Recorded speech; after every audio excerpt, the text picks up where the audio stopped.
Hi everyone, I'm Mike Abadi and welcome to VT Blogosphere TV, episode number 42. We are very pleased to welcome Tig Tillinghast to our show. Tig is on the Thetford Select Board. He is also the manager of Watershed Publishing, an online publishing company. And he's a maple sugarer. Has blogged extensively about the art and science of maple sugaring, and also done some good things with marketing maple syrup internationally using the good old internet. Yeah. And is running for the Orange County Senate seat with a primary date of August 28th. Make sure you get out there. And he lives in Thetford with his family. Thanks for getting over to Montpelier. Thanks for having me.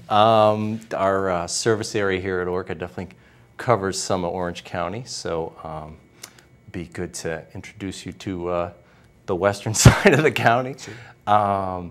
I originally invited you on because I saw how creatively you were using your Facebook page, Tillinghast for State Senate, and I just also noticed how you were centering internet access for the state.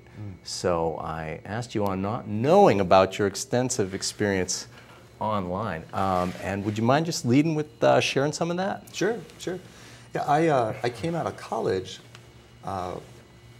wanting to be either a journalist or go into, of all things, advertising, because I was very interested in what then was becoming really a medium. What was, back when I was in college, thought of more as devices, was becoming a medium with the internet, which then really didn't have graphics on it. Mm-hmm. So I had this naive thought that I'd go and find the biggest ad agency I could find, and they would have the incentive to be investing in this stuff as a medium. When I was a journalist, I interned at Hearst Newspapers in DC, and there I was covering technology companies, some very interesting stuff, the stuff that became Wi-Fi, these proto companies that were seeking capital and really failing to get it and not coming out. These services not coming out into fruition. So my thought, kind of turn of the century, 99, 2000, 2001, that era? Or? This is 1992, 1. Oh, we're like the text-only internet. Yeah, okay, FTP I got you. days, yeah. Okay. And so it was pretty early, and the naive part of it was the idea that the larger the ad agency, the more apt they were to be experimenting and doing this kind of interesting stuff. Right. But I got lucky. I went to this enormous ad agency in Chicago and boondoggled them into putting me into this little interactive group. And we started doing stuff. We started bringing Kellogg's and McDonald's and Sony and General Motors, money from them into this medium to start things. You know, we were among the first advertisers for Wired, which was the first banner ad on the internet.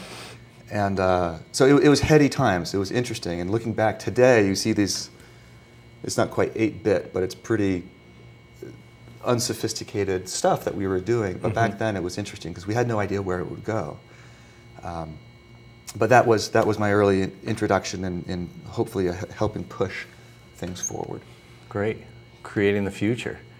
Yeah. And then now, while you've been in Vermont, did you start Watershed Publishing here? No, I had this career in advertising, doing online stuff. I ran the online groups for some of the major ad agencies. And then my wife went to law school, and it was my turn to follow her. And she wound up with an intellectual property litigation job down in Wilmington, Delaware. And I was sentenced to Delaware for a small number of years and started it there because it was something, you know, frankly, it was something I could do remotely with a good internet connection. And that has been, of course, of keen concern here in Vermont. That, you know, we bought property up here in Vermont in 2003, I think. And that's been an issue ever since, because always impending we were about to get decent internet access. And there's always a reason why we aren't. On the horizon, it was sort of quasi-promised Yeah. for Thetford and surrounding towns, or? Yeah, well, there's a system, and it makes somewhat some sense logically, where they have a map at the Department of Public Service. We call it colloquially the map of doom. It shows where, if you were to see this map, it would show where various internet companies say they're going to bring service or that they do provide service. And as soon as they say, we're going to come to this particular area, the Department of Public Service protects that area from any subsidy, grants, any help, essentially. For a competitor. Well, for anything. For anything. So if you have, for instance, VTEL, which won some federal funds to build the big things. High profile, right. Well, it claimed a lot of territory, including about 60% of our town.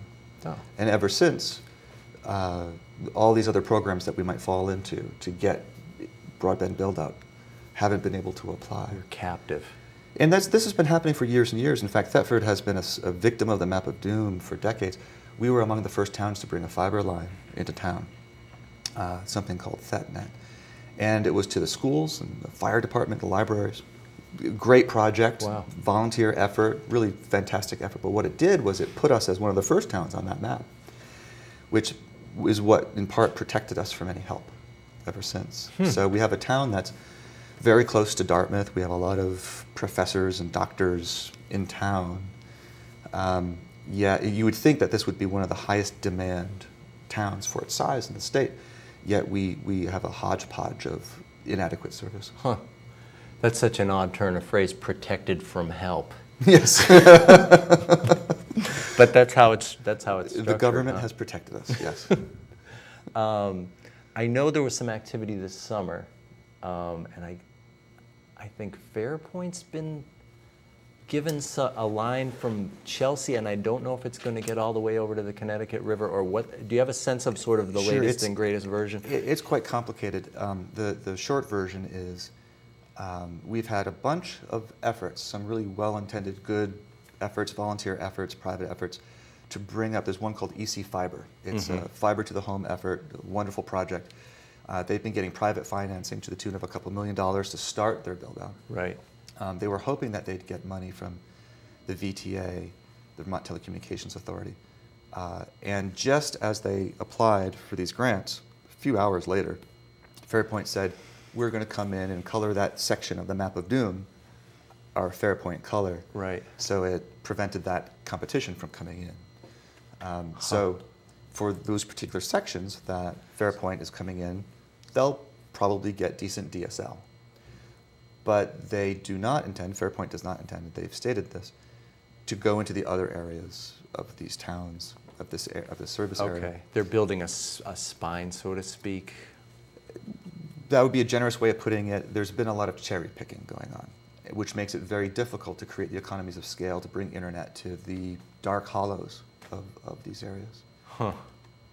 Do you see a way to make this system more functional to actually get us to a completely hooked up online state, which is the governor's stated goal that Sure. with a self-imposed deadline of 2013, which is actually just next year. Coming up, yep. I think there are a couple things that we can do that are fairly easy that would vastly accelerate things. One is change the way the Telecommunications Authority treats that map. And there is some logic. They don't want to create overbuild where government subsidized projects are building on top of each other. There's some logic to that. But in point of fact, as we've seen that system worked and gamed, we would have all been much better off had people been allowed to compete against each other and provide the service areas that they thought were best for their business model. The big thing, though, is a change in what we passed a few years ago when Act 79 passed. It enabled towns to build internet access, to rent, lease, own, sell these things. But it did so in a fettered fashion. It did so saying that we aren't allowed to use our own tax money. We aren't able to bond and put the taxpayers in jeopardy for that debt, which essentially forced a town into something called a capital lease structure. That's where someone would give you money, and the collateral for that loan would be what you built with that money. Okay. And that theoretically worked until Burlington Telecom happened, And the city of Burlington has taken the legal strategy in their kind of situation with Burlington Telecom of saying, what money? We don't owe anyone any money. And that has made it so that banks... Because it's like it's not really ours? Like, is that what their argument is? Their argument is that the nature of the capital lease is that the town really doesn't have any liability to pay it back. Okay. And as a result, banks are just not going to loan to any municipality in the state. And that's been a situation that's been true for 3 years. And unfortunately, the legislature hasn't fixed it. It's a pretty easy fix. It's just 5 words. So that towns could use their cheap credit facilities to build out in those dark areas where no one else has. I know my town, Thetford, is very concerned about this. These are projects that generally pay out. I mean, you're not going to become rich on them, but the money comes back over time. Right. We can get 1.5% money to go build it out in our town. And then you have monthly bills coming in ad infinitum, right? Yeah. And even the outgoing capital cost of building out the entire town, if we were to do 100% of Thetford, would be about 1/3 of our annual school budget. And when you compare these things, when you ask people in town, of course, you ask people in town anything, there's going to be 2 sides to it, of course, but generally people recognize that here we are a town that sends 5th graders home with iPads, and some of them can do their homework at home and some of them can't. It's becoming an issue of equity. And I think that there are legislators that really get it. There are people at the state, there are people in the governor's office who really get it, and the intent is all very, very good. But when you're down at the town level, you see that there isn't any one individual that sees themselves as responsible for your constituents getting internet access at a given time. And in Thetford, the select board has taken the attitude, it's us, we have to make it happen. And we'd like to see the law adapted so that we can do so. Right. Now, you mentioned EC FiberNet. They are a bit of a municipal model, right? They sign towns up, and the Burlington Telecom experience has made that model look... Well, Burlington Telecom has generally cast a pall over build-outs, period. And people who are against it, and this is often the utility companies that would be competition to them. Sure. They're able to say, oh, look at all that fudgy situation over there, and we would be recreating it here. There are specific things that went wrong there that you wouldn't want to replicate, certainly. But the EC Fiber model is a pan-municipal model. They suffer the same limitation that individual municipalities do of having to use a capital lease or seek private funding to do this right now. I'm not sure EC Fiber, if municipalities were allowed to raise funds, I'm not sure EC Fiber is one that would be allowed to have taxation authority. I'm unfamiliar with that structure. But I do know that the most likely event, if we were given that capacity, would be for Thetford to go ahead and raise somewhere between $2.1 and $2.5 million and hand it to EC Fiber. So it's 6 of one, half dozen of the other. Right. We would just get it done. Right, right.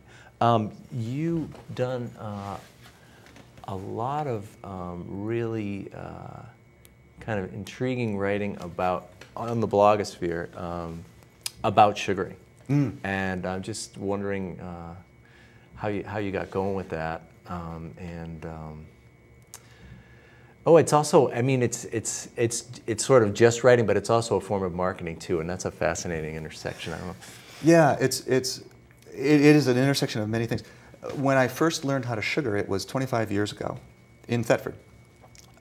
My old English professor had a house out there, and he would use his English students as slave labor, essentially. And some of us liked it, and some of us didn't. And I loved it. I'm kind of a sugar fiend. And so I happened to move out to his road, 20 years later. Wow. And the first thing I did, my wife rused this, is I walked out of the car with a bucket. It was March, and I stuck it on the tree in front of the house. But my English professor would write essays. This is Noel Perrin, on sugaring. And that's actually where this started. It was that, English 80, creative writing. It started off as kind of an homage to Ned. But then very quickly, you start sugar making for yourself, and as soon as you throw steam up into the air, you get 12 or 20 old-timer sugar makers coming in to tell you what you're doing wrong. Of course, they all disagree with each other. It was just a wonderful ferment of personalities and arguing around the evaporator and just great anecdotes and stories that really begged to be recorded. Needed capturing, yeah. Yeah, so it became that blog, and, and of course, because we were sugar makers talking about this stuff, it was kind of a, you could call it a business-to-business blog. We were talking about the business of making maple sugar rather than cooking or consumer side blog. So the other element of this was we were going to make a lot of sugar. And typically what you do when you start making maple sugar and you want to sell it is you go to the local store and try to get some gallons in there. And I didn't want to blow all of these guys out of the market. If I was going to make 100 gallons, I wasn't, I wanted to find a market that was, from away. So I had a friend of mine who had done some work on the business side of Watershed Publishing do my e-commerce site for sugaring. And, and then we were the dog who caught the card because there weren't a lot of sugar makers who had e-commerce sites. So we started selling a bunch and increasingly in bulk and increasingly further and further afield until eventually we're selling truckloads of syrup to South Korea. Wow. It kind of, as my wife would say, got out of hand. You found the Vermont name to be very marketable internationally? No. No. No, in the United States, absolutely. And internationally, what I found was that the Canadians were spending $2 million a year to market Canadian maple syrup. Now, if you're marketing Canadian maple syrup, by implication, you're telling everyone how bad American syrup is. Yeah. Because there's only 2 countries that make it. So I would get calls from Japan saying, oh yes, we're eager to do this deal. How many thousands of gallons can you cobble together for us? It is Canadian maple syrup, isn't it? Well, we're on the border, right? So that has been fascinating learning. So I've actually put together, there's this little marketing war between me and the sovereign nation of Canada where I put collateral materials about Vermont maple syrup out to these wholesalers in Asia. And it's sometimes we win. And Canada has sort of a cooperative, scaled model that must be... The Fédération Québécoise is a pretty formidable commercial force. Okay. So in order to make the world your marketplace, you really need good functional internet. I mean, there's... None of this would have happened. There's a valley of sugar makers in the Thetford Stratford area that I buy from.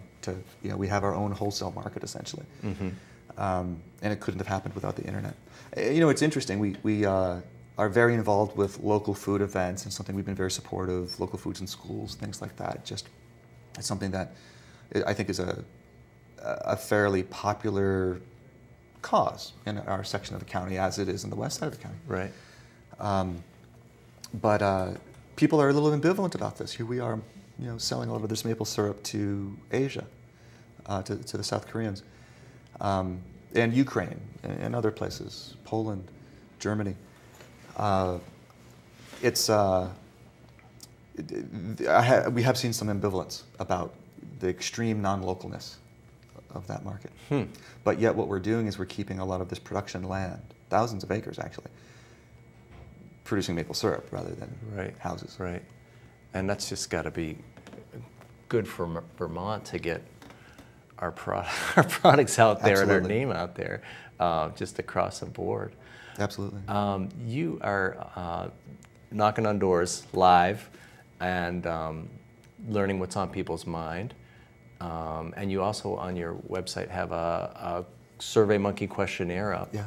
And I'm curious to hear what issues are people interested in, and what's on people's minds right now. I think it falls down into 2 categories of things. If I were to kind of overgeneralize. When I talk to people for maybe 3 or 5 minutes, what I find is they're polite. Oh, things are going well. You might talk about some of the sort of fad issues of the day. We had a couple Supreme Court cases, the Arizona immigration case, of course the healthcare case.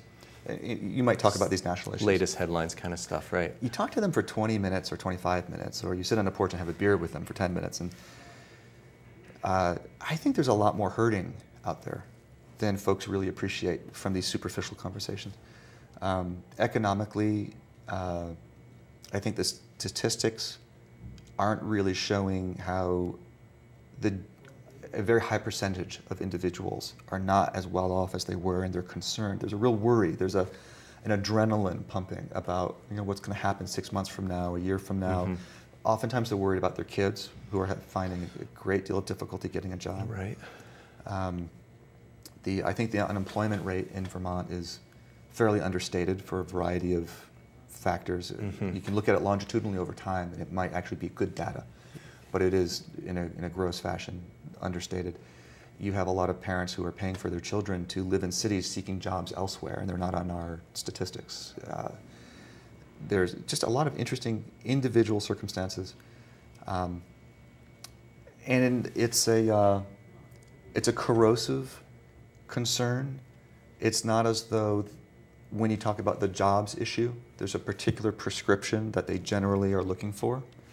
It's a concern, and it affects a lot of things. It affects their families, their moods, how happy they are. Right. One of the things that I've been trying to pull a lot of my platform elements up into is kind of a vitality of the villages. One of the things I recently been the select board chair of Thetford for a number of years, and we have 5.5 villages in Thetford. One of them split down the middle with a neighboring town, and we're losing a couple of them. You lose the store, you lose the post office. In one of them, we lost a bridge across the river where a good part of the community population was. And you lose that critical mass, and it becomes a residential neighborhood. And when that happens, it changes the sense of a place. Right. You no longer have 8 or 10 or 16% of the employment in town actually being in town. Right. It becomes a place that's harder to age in place. You don't have the family present. You don't have the services present to be able to make it convenient to age where you lived your life. Yeah. And you don't have the place where you just run into your neighbor and exactly the social connections.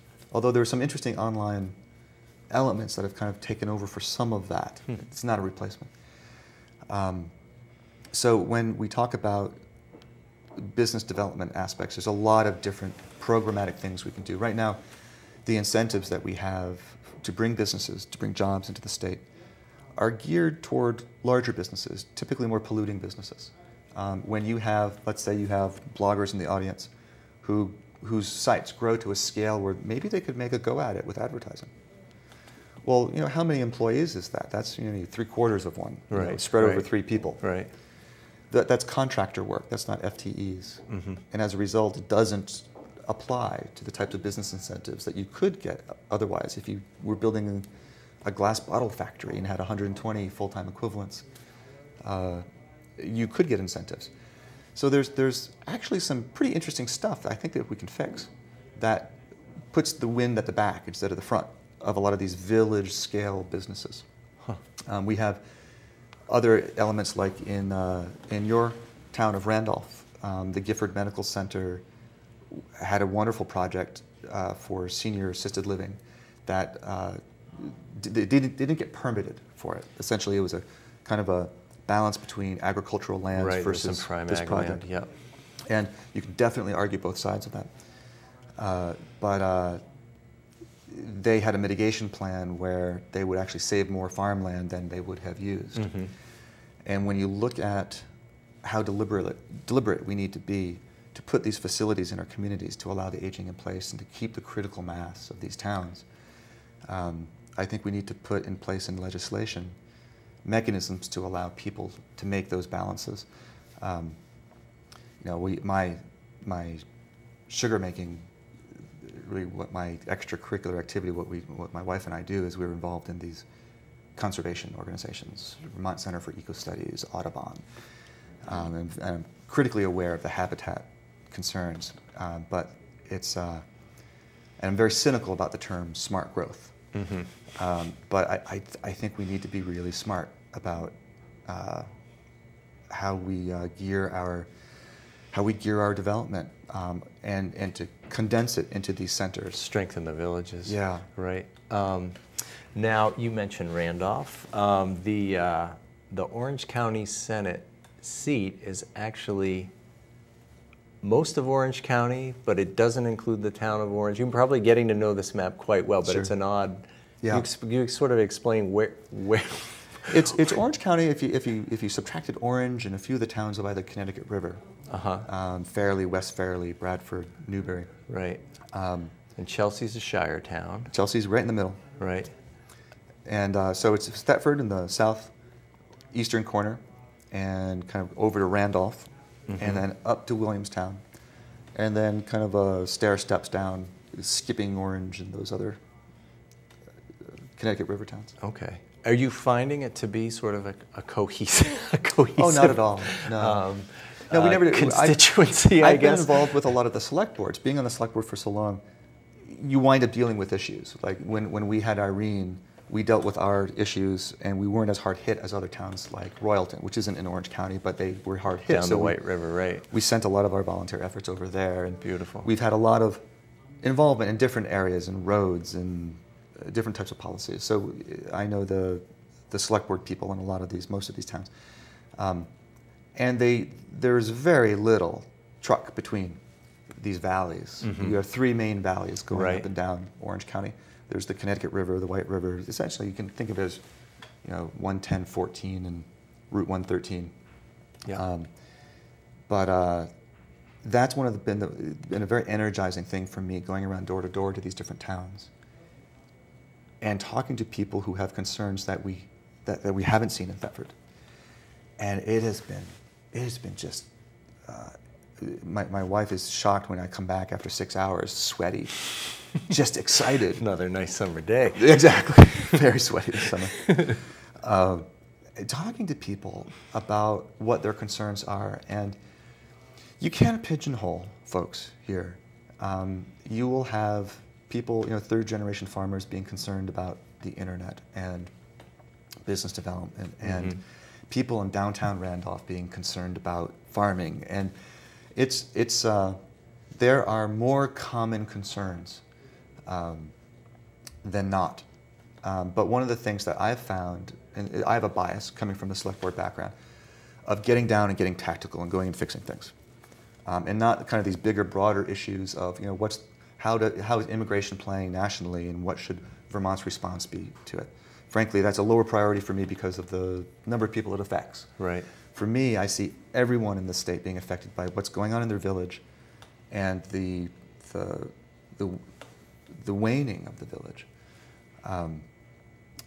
So seeing these commonalities, and it cuts across. It's not an ideology thing.